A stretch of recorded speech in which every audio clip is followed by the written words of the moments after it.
الحمد لله سبحان اللہ الحمد لله رب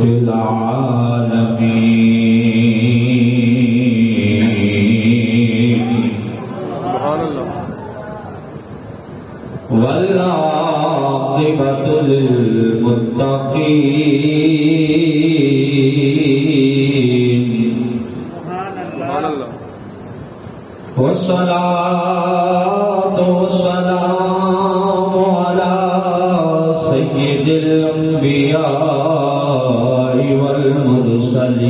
والمرسلين سبحان اللہ وأصحابه الهادين المهديين سبحان اللہ وأوليائه الكاملين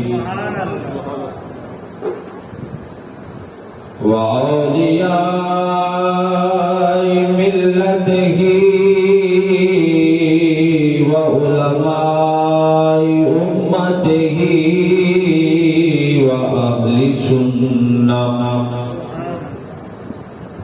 وأهل سنته أجمعين أما بعد فأعوذ بالله من الشيطان الرجيم بسم الله الرحمن الرحيم سبحان اللہ ذلك فضل الله يؤتيه من يشاء آمنت بالله صدق الله مولانا العظيم وصدق رسوله النبي الكريم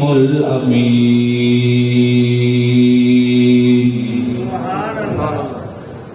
الصلاة والسلام عليك يا رسول الله وعلى آلك وأصحابك يا حبيب الله الصلاة والسلام عليك يا رحمة للعالمين وعلى آلك وأصحابك يا خاتم النبيين مولاي صل وسلم دائما أبدا على حبيبك خير الخلق كلهم مولاي صل وسلم دائما أبدا على حبيبك خير الخلق كلهم يا رب بالمصطفى بلغ مقاصدنا يا ربي بالمصطفى بلغ مقاصدنا واغفر لنا ما مدى يا واسع الكرم مولاي صل وسلم دائما أبدا على حبيبك خير الخلق كلهم مولاي صل وسلم دائما أبدا على حبيبك خير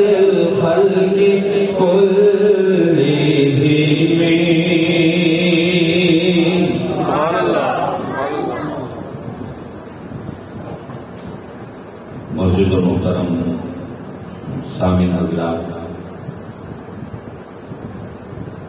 صفر المظفر شریف کا مہینہ ہے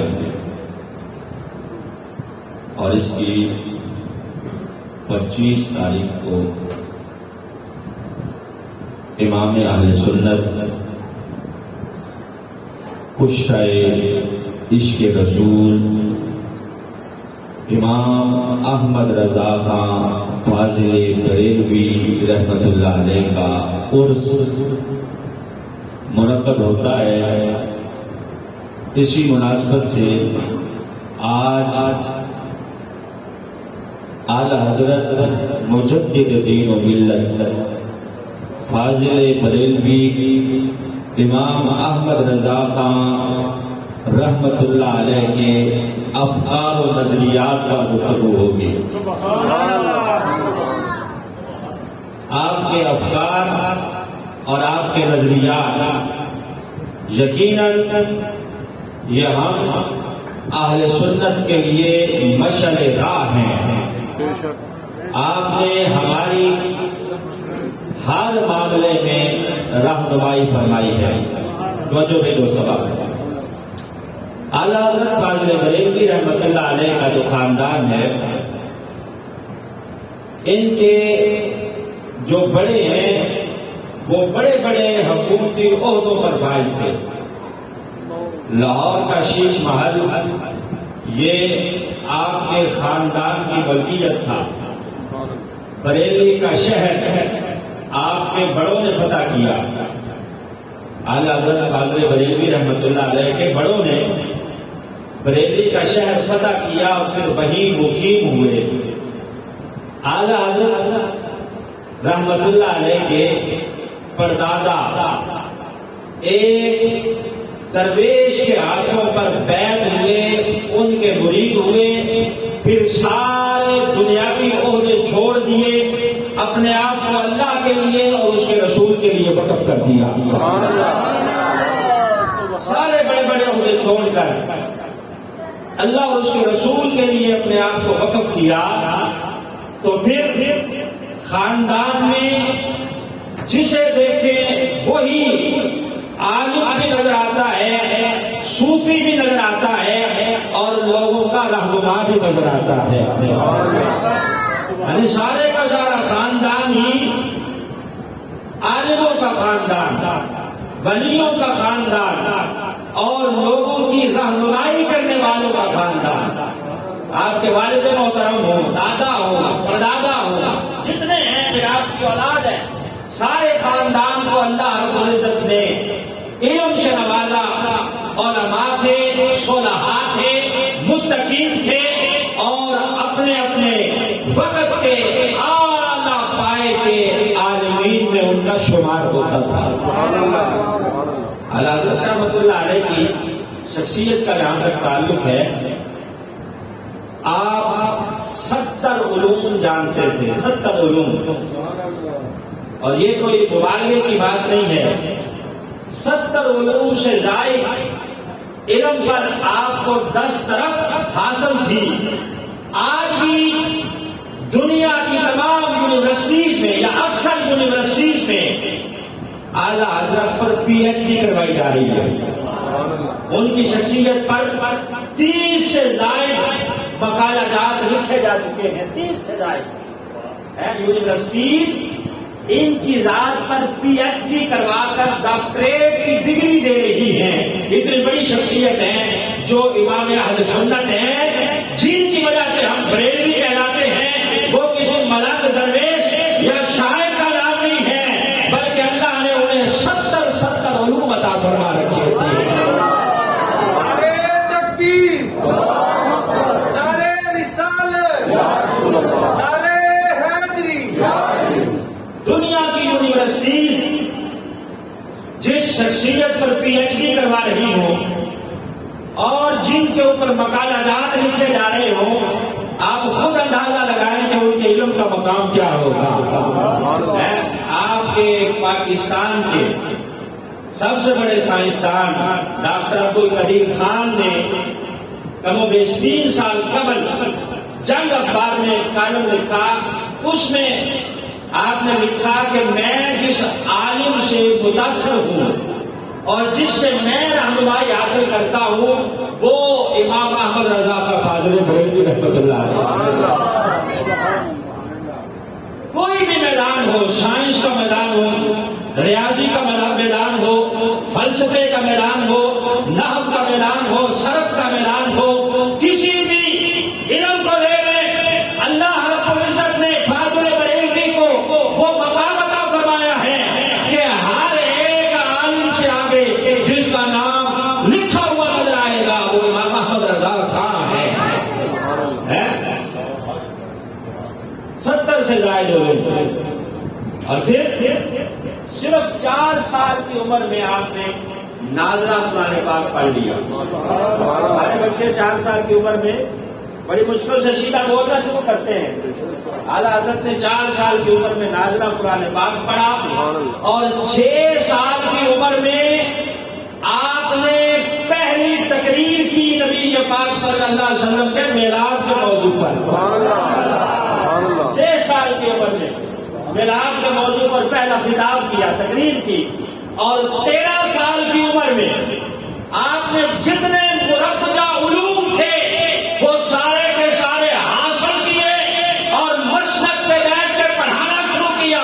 رب کعبہ کی قسم ہے، فتویٰ نویسی کا میدان دیکھ لیں یا تدریس کا میدان دیکھ لیں یا خطابت کا میدان دیکھ لیں، ہر میدان کا سوار اور ہر سمندر کا قواس اعظم اگر کوئی ہے تو وہ امام احمد رضا کا فاضل بریلوی کی ذات ہے۔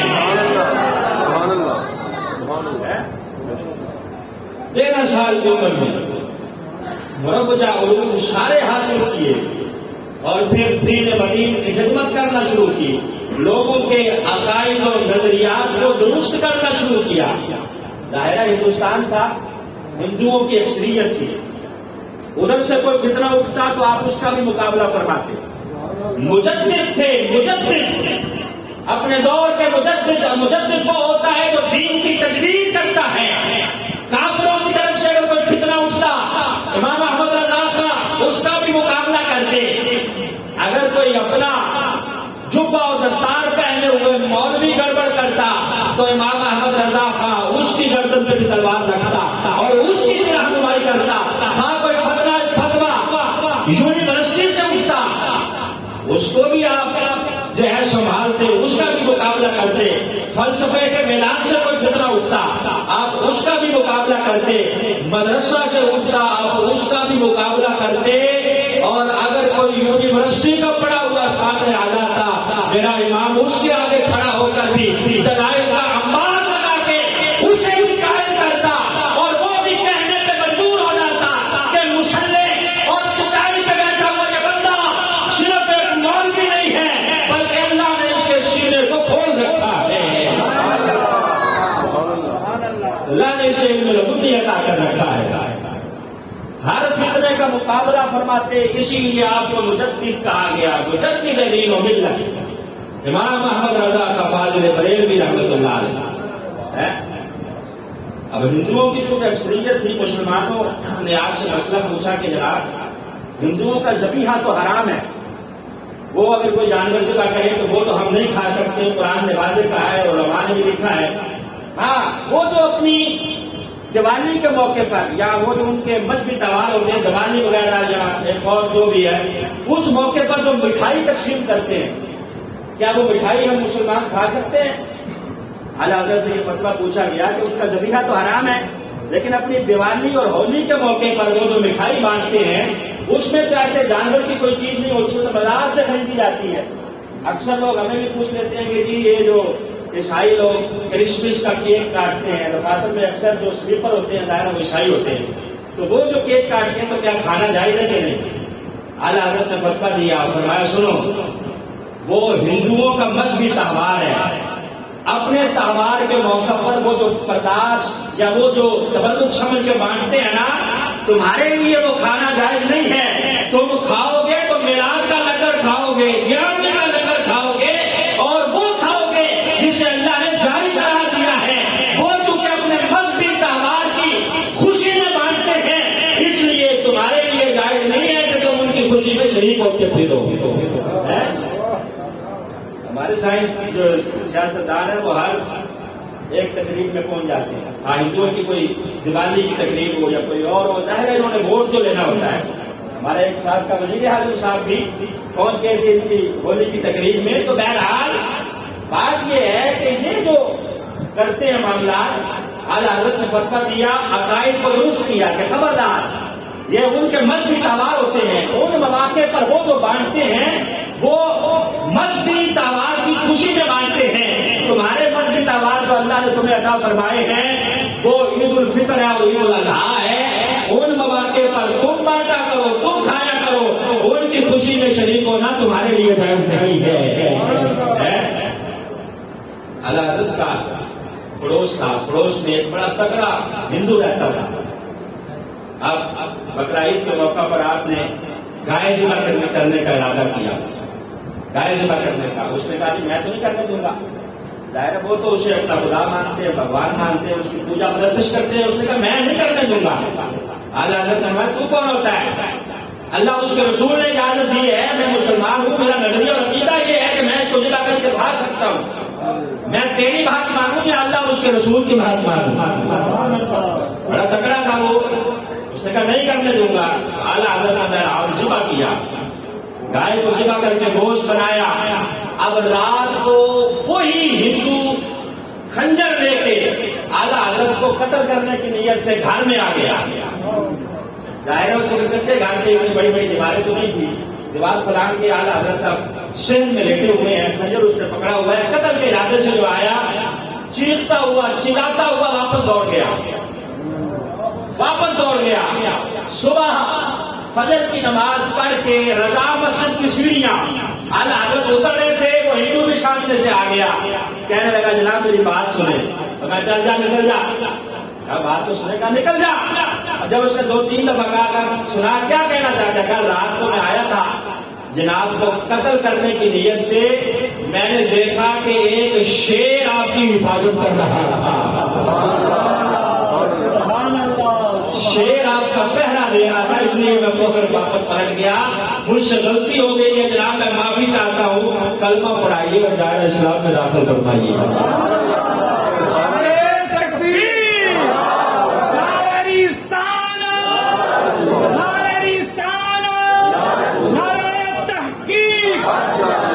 اس کا محبت, اس کا محبت, اعلیٰ حضرت, اعلیٰ حضرت, اس کا محبت, اس کا محبت, اعلیٰ حضرت, اس کا محبت, اس کا محبت, نعرہ رسالت. تو آپ فرمانے لگے کہ تم نے کیسا کیا ہے, میں جس اللہ اس کے رسول کے دین پہ پہرا دے رہا ہوں وہ مجھے تنہا چھوڑیں گے, وہ میری حفاظت نہیں کریں گے, وہ میری ذات کے اوپر پہرا نہیں لگائیں گے. کیا تو نے کیا مجھے لامارس سمجھا تھا؟ اس نے فوراً کلمہ پڑھا اور دائرہ اسلام میں داخل ہوا. یہ اعلیٰ حضرت مجدد دین و ملت آپ کی ذات ہے. اور پھر عقائد اتنے مضبوط, نظریات اتنے پختہ کہ ہمارے تو نظریات منٹ منٹ میں بدل جاتے ہیں, ڈول جاتے ہیں ہم. لیکن اعلیٰ حضرت دین کے معاملے میں, ایمان کے معاملے میں اتنے پختہ نظریات رکھتے تھے. کشتی پہ سوار ہیں, طوفان آ گیا سمندر کے اندر. طوفان جو آیا, اب جتنے اس بحری بیڑے پر سوار تھے مسافر وہ سارے پریشان ہو گئے, پریشان ہو گئے اور کہنے لگے اعلیٰ حضرت سے کہ بابا جی دعا کریں طوفان تھم جائے اور ہمارا یہ بیڑا کنارے لگ جائے. اب اعلیٰ حضرت مطمئن بیٹھے ہیں, کہا فکر نہ کرو ہماری کشتی کنارے لگے گی. کہا بابا جی ہم سارے پریشان ہیں اور آپ اپنی کرامتیں بتا رہے ہیں کہ فکر نہ کرو آرام سے بیٹھے رہو کشتی کنارے لگ جائے گی, تو آپ کیوں نہیں کرتے؟ دعا کرو اللہ خیر فرمائے. میں مطمئن ہو کے بیٹھے رہو اللہ خیر فرمائے گا, ہماری کشتی کو کچھ نہیں ہوگا, یہ کنارے لگے گا. سبحان اللہ. اچھا تھوڑی دیر بعد طوفان تھما, کشتی اور وہ بحری بیڑا کنارے جو لگا, وہ سارے مسافر کنارے پر بیٹھ کے قدموں میں کہ جناب آپ اتنے مطمئن کیوں تھے, آپ کو فکر ہی لائق نہیں تھا, ہماری تو سانسیں خشک ہو رہی تھی, وجہ کیا ہے؟ کہا سنو مجھے اللہ اس کے رسول کے فرمان پہ یقین ہے, نبی یہ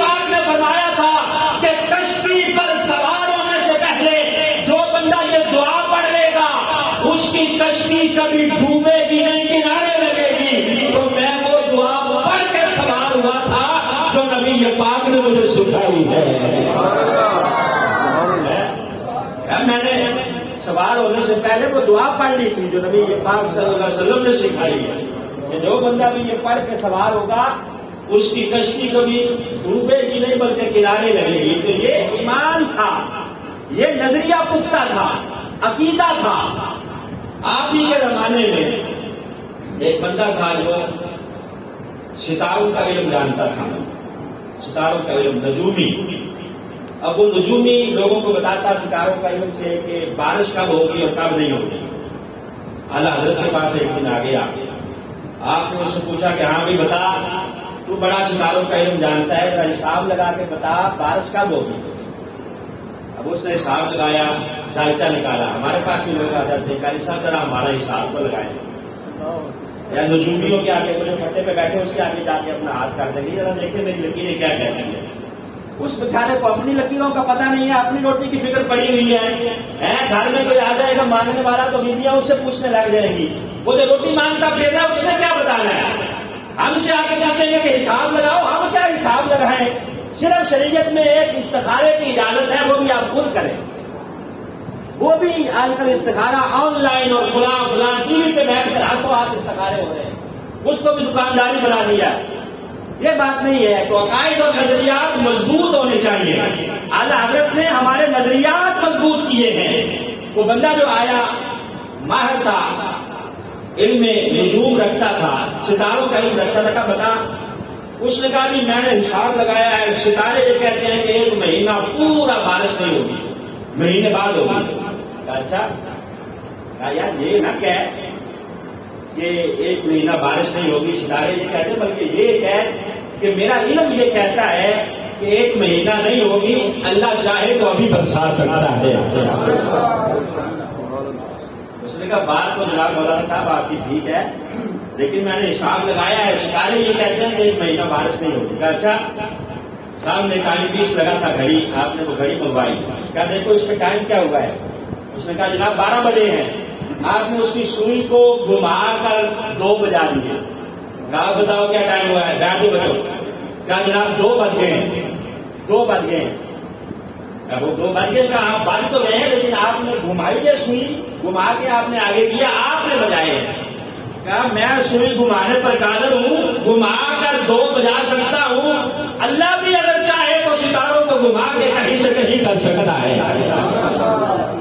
تیرا حساب کہہ رہا ہے کہ نہیں ہوگا کہ اللہ ستاروں پر قدرت رکھتا ہے، ستارے اللہ کے تابع ہیں، وہ چاہے تو ستارے کو پکڑے اور پکڑ کے کہیں سے کہیں کر دے، تیرا حساب دھرے کا دھرا رہ جائے گا۔ یہ کہ ستارے کہتے نہیں ہوگی لیکن اللہ چاہے گا تو ابھی ہو سکتی ہے۔ وہ کہنے لگا ٹھیک ہے جناب آپ کی بات، لیکن میں مطمئن نہیں ہوا، میں نے پکا حساب لگایا پورا مہینہ نہیں ہوگی، دلیل دیں۔ والا حضرت دلیل دی، نبی یہ پاک کا زمانہ تھا، رسالت میں آپ صلی اللہ علیہ وسلم ممبر پہ تشریف فرماتے خطبہ ارشاد فرما رہے تھے، جمعے کا دن تھا۔ ایک عرابی دوڑتا ہوا آ گیا، کہنے لگا جناب دعا کریں اللہ بارش برسا دے، جانور پیاسے مر گئے ہیں، کھیتیاں خشک ہو گئی ہیں، گھروں میں پانی نہیں ہے، حضور قحط شادی ہے، آپ نظر عنایت کریں، دعا مانگے اللہ رحمت کی بارش نازل فرمائے۔ کہا دور دور تک بادلوں کا نشان نہیں تھا۔ صحابہ کہتے ہیں نبی یہ پاک میں ہاتھ اٹھائے، نہ جانے کہاں سے بادل آئے، ابھی دعا ختم نہیں ہوئی، اللہ نے رحمت کی بارش نزول فرما دیا۔ ہم جب گھروں کو گئے تو بارش میں بھیگتے ہوئے گئے، کہا اس وقت بھی بارش کا نام و نشان نہیں تھا، قحط سالی تھی، اللہ رب العزت نے چاہا تو برسا دی۔ جو نہیں نہ مانتا، جو 4 جماعتیں پڑھ جاتا جا کر جاتا ہے، تھوڑا بہت جو علم جاننے لگ جائے تو پھر وہ میں اس کے اندر آ جاتی ہے۔ اس نے کہا یار باتیں تو ساری مولانا آپ کی ٹھیک ہے لیکن حساب یہی کہتا ہے کہ بارش نہیں ہوتی۔ کہا اچھا چل جا پھر تو دیکھ لے گا کہ ہوتی ہے کہ نہیں ہوتی۔ اب آپ اللہ رب العزت کی بارگاہ میں برگزیدہ تھے، جیسے نور تھا اٹھ کے چلنے لگا، دعا مانگتی کہ یا اللہ کرم فرما، اس نے دروازہ جو کھولا باہر کا تو دیکھا باہر بارش برس رہی ہے. فوراً پلٹ آیا, کہا جناب یہ تو آپ کی کرامت ہوگی, کرامت ہوگی. اب وہ مشہوری والے پیر نہیں تھے, مشہوری والے ہوتے ہیں نا کہ کرامت جا کے لوگوں کو بتانا بتانا کہ میری وجہ سے بارش ہوئی ہے, بتانا کہ میری وجہ سے فرق پڑا ہے. مشہوری والے پیر ہیں نا, تو آج کل ڈبا پیر, مشہوری والے نہیں تھے. کہا یہ میری کرامت نہیں ہے, یہ اللہ کی قدرت ہے. یہ ان عقائد اور نظریات کی وجہ سے اللہ نے برسائی ہے جو میرا عقیدہ میرے رب پہ پختہ ہے. اس عقیدے کی اللہ نے لاج رکھی ہے اور بارش برساتی ہے. تیرا حساب یہ کہتا تھا کہ برسے گی نہیں, اللہ نے میرے عقیدے کی نظر لاج رکھتے ہوئے بارش برسا کے تجھے دکھا دی ہے. تو یہ جو نجومی لوگ ہوتے ہیں ان کے اوپر پکا یقین کر لینا, یہ کفر تک بندے کو لے جاتا ہے. یقین ہو کہ اللہ جو کرتا ہے وہی کرتا ہے. یہ پتھر جو میں نے پہنا ہوا ہے یہ کچھ نہیں کر سکتا ہے. اگر کرے گا تو اللہ نے بولے تو چاہے گا تو تب کرے گا. ہر چیز اللہ کے تابع ہے. تو اعلیٰ حضرت نے تو ہمارے عقائد اور نظریات جو ہیں ان کو پختہ کیا ہے. توحید کے حوالے سے ہو, رسالت کے حوالے سے ہو. پھر آپ کے زمانے میں شور پڑ گیا, سائنسدانوں نے کہنا شروع کر دیا کہ زمین گھومتی ہے. آج بھی سائنسدانوں کا نظریہ یہ ہے کہ زمین گھومتی ہے, لیکن اعلیٰ حضرت کا نظریہ ہے کہ زمین ساکت ہے, اپنی جگہ پہ ٹھہری ہوئی. اس وقت بھی سائنسدانوں نے لکھا کہ زمین گھومتی ہے, لیکن آپ نے اس کا رد کیا, دلائل دیے. کیا دلائل دیے کہ نبی پاک صلی اللہ علیہ وسلم نے فرمایا کہ اللہ نے جب زمین کو بنایا تو زمین نے کانپنا شروع کیا. پھر اللہ نے پہاڑوں کو میخیں بنا کر, تیر بنا کر زمین میں ٹھوک دیا تو زمین اپنی جگہ پہ ساکت ہو گئی. کہا ہے سائنسدانوں میں تمہاری مانوں یا اللہ اس کے رسول کی مانوں. نبی پاک صلی اللہ علیہ وسلم نے تو فرمایا کہ زمین رک گئی اس وقت جب اللہ نے پہاڑوں کو میخیں بنا کر زمین پہ ٹھوک دیا. تو لہذا زمین ساکن ہے, گھوم نہیں رہی. 500 دلائل دیے, اتنی موٹی کتاب لکھی زمین کے ساکن ہونے پر اعلیٰ حضرت نے. اور وہی کتاب جب علی گڑھ یونیورسٹی کے پروفیسر کے پاس پہنچی تو پروفیسر حاکم علی دوڑتا ہوا آیا, آ کے کہنے لگا کہ جناب میں حیران رہ گیا ہوں, پریشان ہوں. کیا مسجد کی چٹائی پہ بیٹھا ہوا بندہ بھی سائنسدانوں سے ٹکر کر سکتا ہے؟ کیا ایک عالم دین کی اتنی پاور ہے کہ وہ سائنسدانوں کا منہ بند کر سکے؟ میں تو حیران رہ گیا کہ یہاں چٹائی پہ بیٹھے ہوئے بندے کا علم کا کمال یہ ہے کہ اس نے سائنسدانوں کا منہ بند کر دیا ہے اور ان سے پنگا لے لیا ہے. تو اعلیٰ حضرت فرمانے لگے یہ کسی عالم کی بات نہیں ہے, میری بات نہ کرو.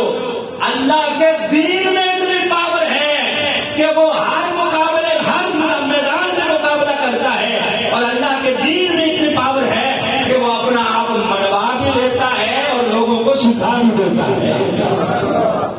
یہ میری پاور نہیں ہے, یہ دین کی پاور ہے. میں جس دین پہ پہرا دے رہا ہوں, جس کی بات کر رہا ہوں, اس کے اندر اتنی پاور ہے.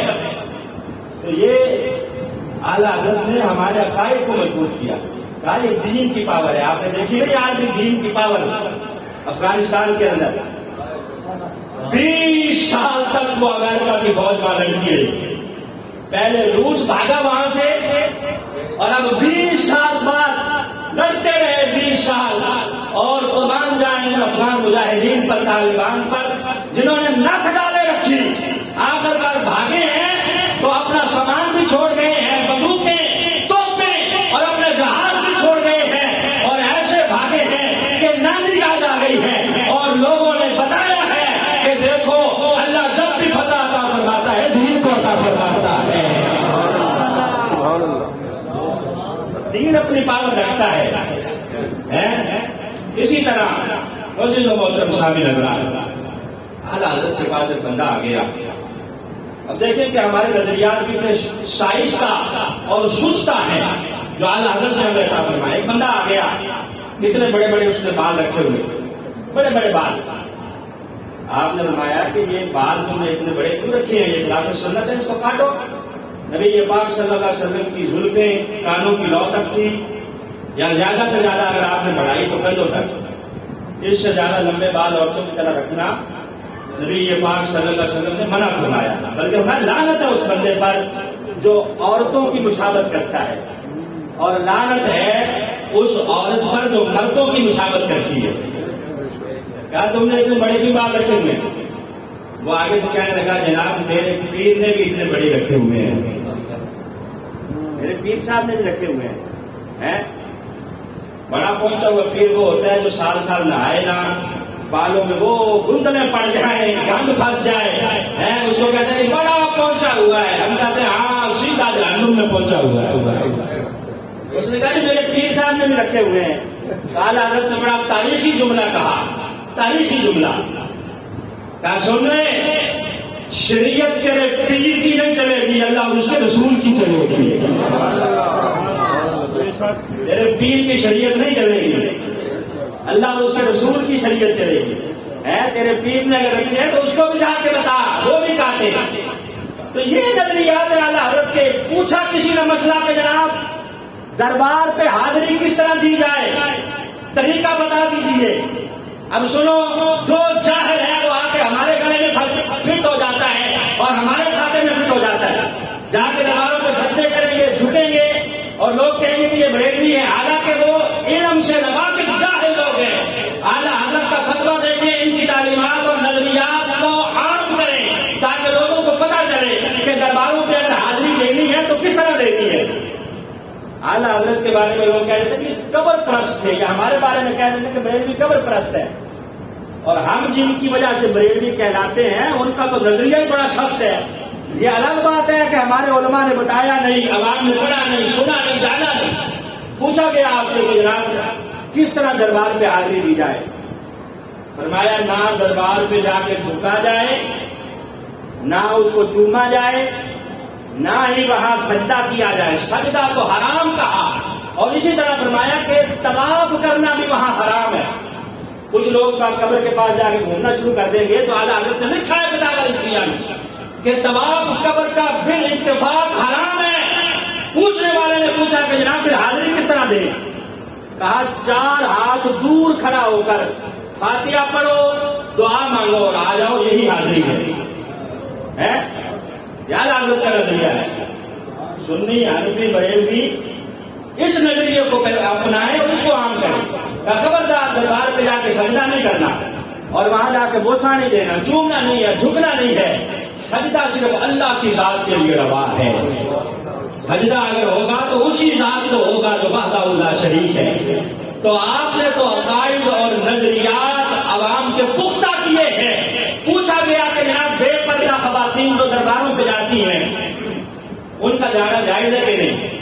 میں یہ نہ پوچھو کہ جانا جائز ہے کہ نہیں، یہ پوچھو کہ ان پہ لعنتیں کتنی پڑتی ہیں، یہ پوچھو کہ ان پر کتنی لعنتیں برستی ہیں جو بے پردہ ہو کر درباروں میں جائیں گی، اور وہاں جائیں گی جہاں مرد اور خواتین اکٹھی ہیں، وہاں نہیں۔ اگر جانا بھی ہے تو پردے میں الگ راستہ ہو خاتون کے لیے، تھوڑی دیر کے لیے جائے۔ پیر جو ہے اس کا اس سے بھی عورت کو پردہ کرنا ہے۔ ہاں وہ پیر بوڑھا ہے کہ جوان؟ کہتے تھے جی پیر صاحب ہے، نہیں وہ تو باپ کی طرح ہے۔ امہات المؤمنین ہماری مائیں ہیں کہ نہیں ہے؟ قرآن نے کہا ہے نا کہ قرآن نے کہا کہ وہ بھی پردہ کریں۔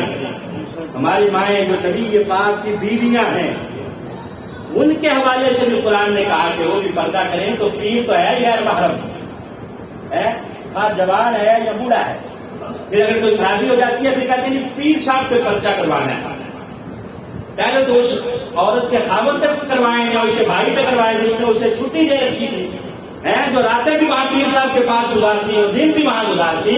تو سب سے بڑا پیر آپ کا بوڑھا والد ہے اور بوڑھی اما جان ہے، انہیں ٹائم دے، ان کے پاس وقت گزاریں، ان کی خدمت کریں۔ رب کعبہ کی قسم ہے، نبی پاک نے فرمایا ہے جو بوڑھے والدان کی زیارت کرتا ہے اللہ اسے حج مقبول کا ثواب عطا فرماتا ہے۔ باتیں تو بڑی سخت ہیں۔ نظریات جو اعلیٰ حضرت نے ہمیں دیے ہیں وہ تو توحید کے بارے میں بھی بڑے پختہ ہیں اور رسالت کے بارے میں بھی بڑے پختہ ہیں۔ اعلیٰ حضرت کا زمانہ تھا، ایک بہت بڑے مولوی نے اپنی کتاب میں لکھ دیا کہ نبی پاک صلی اللہ علیہ وسلم کے بعد بھی اگر کوئی نبوت کا دعویٰ کرے تو رسالت میں آپ صلی اللہ علیہ وسلم کی ختم نبوت پر کوئی فرق نہیں پڑتا. مولوی بڑا تھا, سارے چپ تھے, کوئی جواب نہیں دے رہا تھا. تو اعلیٰ حضرت نے سمجھایا کہ میں تجھ سے غلطی ہو گئی ہے, توبہ کر. لگا دلائل دینے, یہ وہ اعلیٰ حضرت نے دلائل دیے. جب نہ سمجھا تو کفر کا فتویٰ دیا, میں تو کافر ہو گیا ہے, لہذا دوبارہ اب تجھے تجدید ایمان کرنا ہوگی اور دوبارہ تجدید نکاح کرنا ہوگا, ورنہ تو دائرہ اسلام سے نکل گیا ہے. اسی طرح ایک صاحب نے لکھ دیا کتاب کے اندر کہ نبی پاک صلی اللہ علیہ وسلم کا نماز میں خیال آنا گدھے اور بیل کے خیال آنے سے بھی زیادہ برا ہے. آج بھی لکھا ہوا کتابوں میں. ایک مولوی صاحب نے لکھ دیا, میں نام نہیں لیتا, تو اعلیٰ حضرت نے سمجھایا کہ باز آ جا, اس طرح نہ کر. اب لگا چونکہ چنانچہ کرنے کے میرا یہ مطلب ہے, یہ مطلب ہے, میں تجھے پتا نہیں ہے. اللہ نے قرآن میں فرمایا ہے لا تقولوا رائنا وقولوا انظرنا.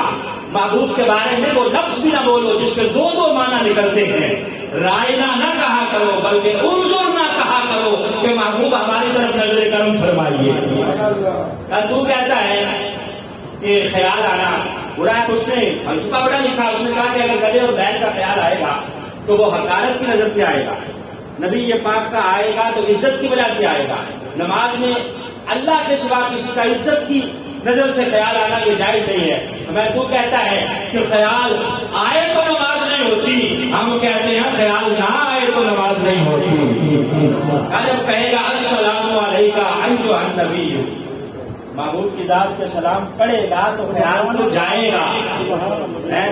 اور پھر فرمایا کہ تم جب پڑھتا ہے کہ ربنا اغفر لی ولوالدی وللمؤمنین یوم یقوم الحساب, اپنے والدین کے لیے دعا مانگتا ہے کہ نہیں ہر بندہ ربنا اغفر لی.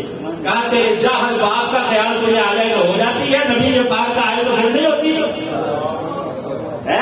ربنا اغفر لی کہے کہ میرے ابا کو بخش دے, پھر ہو جائے گی. جب نبی یہ پاک کا آئے گا تو پھر نہیں ہوگی.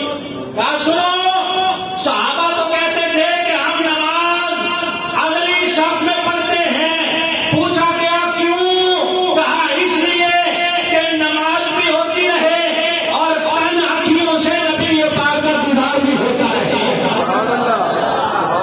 نعرہ تکبیر, نعرہ رسالت, نعرہ حیدری. تو کیا صحابہ کو اس وقت خیال نہیں آتا ہوگا؟ صحابہ یہ کہتے تھے کہ ہم اس لیے اگلی صاحب میں نبی یہ پاک کے پاس کھڑے ہوتے ہیں کہ نماز بھی پڑھتے رہیں اور نبی یہ پاک صلی اللہ علیہ وسلم کی زیارت بھی کرتے رہیں. سرکار گئے ہوئے ہیں, دو قبیلے آپس میں لڑ گئے, ان کی صلح کروانے کے لیے نماز ظہر کا وقت ہو گیا. حضرت بلال نے اذان پڑھی. صحابہ کو پتا تھا مصلی پہ کسے کھڑا کرنا ہے. کس کو کھڑا کیا؟ حضرت صدیق اکبر رضی اللہ تعالیٰ عنہ کو.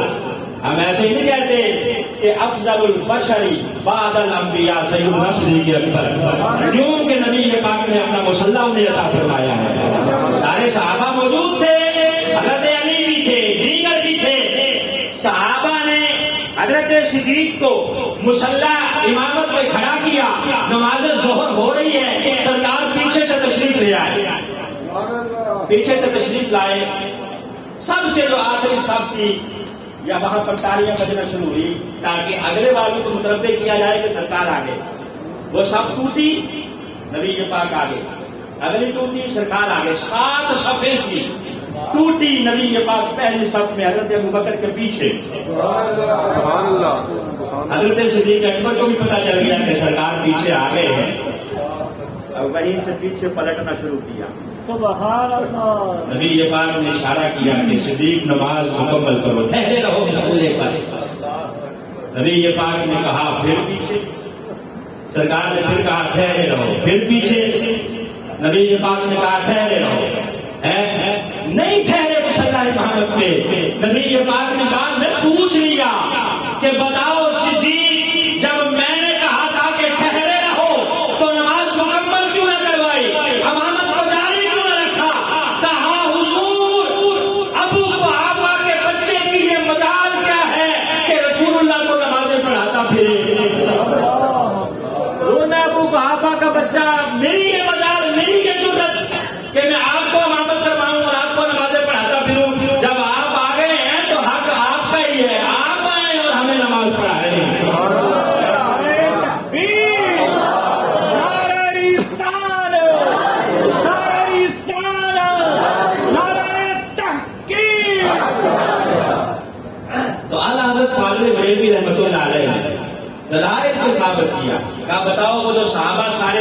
صفے توڑ کر پیچھے پیچھے ہٹے تھے، ان کے ذہن میں خیال آیا ہوگا کہ نہیں آیا ہوگا؟ جو صحابہ پہلے صف میں نبی پاک کو دیکھتے بھی رہتے ان کو خیال آیا ہوگا کہ نہیں آیا ہوگا؟ آیا ہوگا نا؟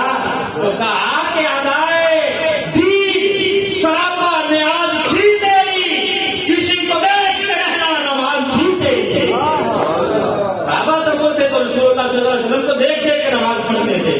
اعلیٰ حضرت نے ہمارے عقائد مضبوط کیے ہیں الحمدللہ۔ ٹائم ہو گیا ہے لیکن میرا دل چاہتا ہے کہ اگلا جمعہ بھی اسی موضوع پہ ہو، بات کو دعویٰ یا الحمدللہ۔